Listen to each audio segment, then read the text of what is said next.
Bonjour et bienvenue dans cette vidéo. Moi c'est Mathias Favre du blog J'adopte un chien, le blog dans lequel on vous donne les meilleurs conseils en éducation positive quand on part de zéro. Cette vidéo est la quatrième du défi dans lequel je me suis lancé de vous partager un conseil en vidéo par jour pendant 30 jours. Si vous n'avez pas vu la vidéo de lancement, c'est l'occasion d'aller la regarder en cliquant dans le lien. Je mettrai un lien là-haut, un lien ici, un lien dans la description. C'est l'occasion pour vous de poser vos questions. Si vous avez des questions, des doutes en particulier, je prendrai la peine d'y répondre dans ce défi de 30 jours. Donc c'est vraiment l'occasion rêvée de poser toutes vos questions. Aujourd'hui, on va parler de mauvais comportement et définir qu'est-ce que c'est un mauvais comportement. Alors, un mauvais comportement, c'est quoi? Et surtout, pourquoi est-ce que c'est intéressant de se poser la question? Eh ben en fait, ce qui est intéressant dans le fait de se poser cette question, c'est qu'en fait, quelque chose que vous considérez comme un mauvais comportement, votre chien va pas forcément considérer ça comme un mauvais comportement. Si on prend un exemple, par exemple, votre chien aboie beaucoup. Il aboie un peu sans raison, il aboie quand vous vous promenez et que vous voyez d'autres chiens, il aboie quand vous jouez avec lui, il aboie quand il est excité, il aboie un peu tout le temps et vous, ça vous dérange, vous aimez pas ça. Mais pour votre chien, il y a aucun mal à ça, il y a rien de logique dans le fait de ne pas aboyer, il comprend pas qu'en le faisant, il vous casse les oreilles, qu'en le faisant, tout le monde le regarde, que tout le monde porte son attention sur lui, peut-être que c'est quelque chose que vous aimez pas et que du coup, le fait qu'il aboie, eh ben, ça vous dérange encore plus. Mais pour votre chien, c'est un comportement qui est tout à fait normal. Parce que si on prend un instant pour réfléchir, il y a rien de logique à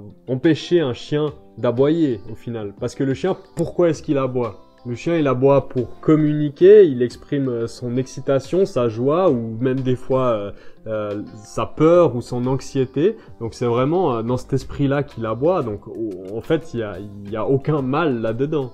Donc au final, ça n'a pas vraiment de sens de vouloir empêcher son chien d'aboyer parce que lui, ce qu'il fait, c'est qu'il parle. C'est quand il aboie, il parle. C'est comme si, imaginons, vous avez un collègue de bureau que vous appréciez pas trop, ou du moins vous appréciez pas trop ses idées, et que lui a une grande bouche, qu'il est tout le temps en train de parler. Et ben vous allez rien pouvoir faire, vous allez pas pouvoir le forcer à se taire. Lui a le droit de s'exprimer, donc votre chien qui aboie, c'est un peu la même chose au final. Alors je dis pas que c'est un comportement qui est appréciable et qu'il faut rien faire, mais c'est juste important d'avoir en tête que, de nouveau pour l'aspect mauvais comportement, pour le chien, il n'y a rien de mauvais là-dedans.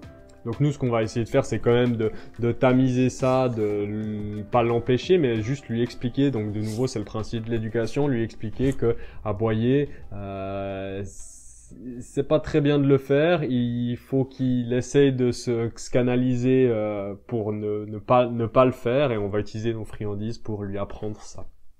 D'ailleurs, la notion de mauvais comportement est propre à chacun au final, parce que peut-être que quelque chose que vous considérez comme un mauvais comportement, moi ça va pas me déranger, et inversement, des choses qui moi me dérangent vont pas du tout vous toucher.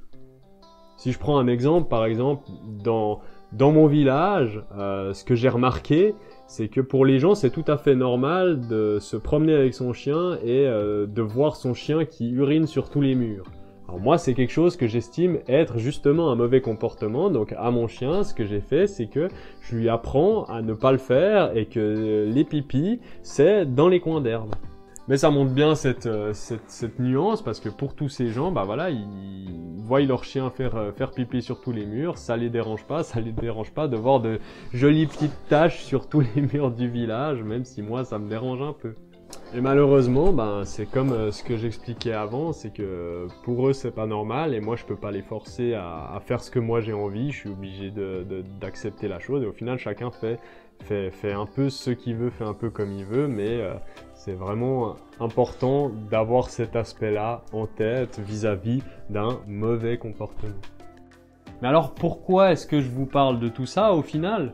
Eh ben, c'est parce que en se posant la question, en réfléchissant justement à cette notion de mauvais comportement et en réfléchissant au fait que pour son chien, il y a rien de mal, ou en tout cas lui considère pas ça comme des mauvais comportements, on se met un peu à se mettre à la place de son chien. C'est un peu un premier pas pour réfléchir à voilà, comment mon chien voit le monde, pourquoi mon chien a tel ou tel comportement, et vous commencez un peu à vous mettre à sa place et à comprendre sa manière d'agir. Et ça, c'est quelque chose qui est important en éducation positive, parce que l'éducation positive, ça signifie que vous devez guider votre chien pour lui faire faire ce que vous voulez qu'il fasse. Vous ne pouvez pas le forcer, vous l'obligez pas, vous le maltraitez pas pour qu'il se comporte comme vous voulez qu'il le fasse, mais vous êtes obligé de vous adapter à sa manière d'être pour pouvoir le guider dans ses comportements, pour pouvoir un peu lui expliquer ce qu'il peut ou ne peut pas faire.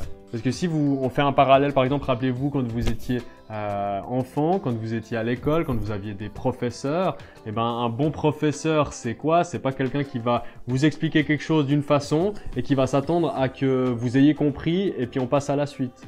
Un bon professeur, c'est quelqu'un qui va vous expliquer la chose, qui va prendre le temps de faire en sorte que vous compreniez. Et s'il voit que vous n'avez pas compris, il va adapter un peu ses explications, il va essayer de vous expliquer d'une autre façon pour vraiment s'adapter à vous et que vous compreniez la chose. Parce qu'il ne peut pas vous forcer à comprendre, il peut que poursuivre ses explications jusqu'à ce que vous compreniez. Donc c'est la même chose avec le chien, on ne peut pas le forcer à comprendre parce que ça aurait aucun sens, ou du moins il serait obligé de faire quelque chose contre sa volonté, et ça c'est vraiment pas bon après en termes d'apparition de mauvais comportements justement. Donc on va vraiment se mettre à sa place et le guider dans cet apprentissage. Voilà, j'espère que ces explications ont été claires pour vous, que ça vous a permis d'avoir un nouvel œil sur l'éducation, sur les mauvais comportements et sur la vision de votre chien pour pouvoir vous mettre à sa place. Peut-être que vous comprenez maintenant pourquoi j'aime pas trop parler de mauvais comportements, je préfère parler de comportements indésirables ou ouais, vraiment non souhaités, parce que c'est ça, c'est des comportements que nous on veut pas que notre chien ait, mais on peut pas parler de mauvais comportement au final. Donc je vous remercie d'avoir regardé cette vidéo. N'hésitez pas à mettre un commentaire si vous avez une question, une remarque, ou si vous voulez un peu discuter de ce qu'on a vu dans cette vidéo. C'est avec plaisir que j'y répondrai. Et d'ici là, à vos friandises, travaillez bien, et à demain dans une prochaine vidéo. Allez, salut!